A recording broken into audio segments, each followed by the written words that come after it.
آیا به کراشتون خواهید رسید یا خیر؟ دوستان این فالو به صورت گروهی و ممکنه به همه اشخاص مطابقت نداشته باشه.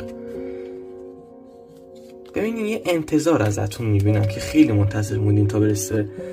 سردرگمین، خب هم منتظری هم سردرگمین، کم افسرده هم شدین از بس که منتظر موندین و هیچ هدفی پاسخ پیدا نکردین.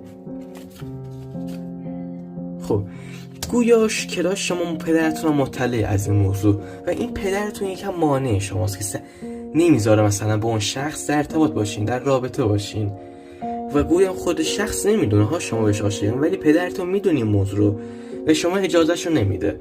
حالا یک کارتم بکشم. بله همین نمیشه شخصیت، نمیشه مردی 35 سال به بالا، گردن کلوف و مهم و این پولدار و باثبات، معنی سرمایه گذاری موفق و جذب ثروت، تاجر و با لیاقت، باهوش، آشنایی و مهارت در امور مالی، تجاری و ریاضی. گویا یه آدمه، ببینین چی میگن، شخصی که شما عاشقشه خب مثلا پولدار، آدم خوبی، ولی از این طرف هم ولخرجه. میفهمین چی میگم؟ انگار پدرتون راجبش یه چیزایی میدونه و بخاطر همین نمیخواد.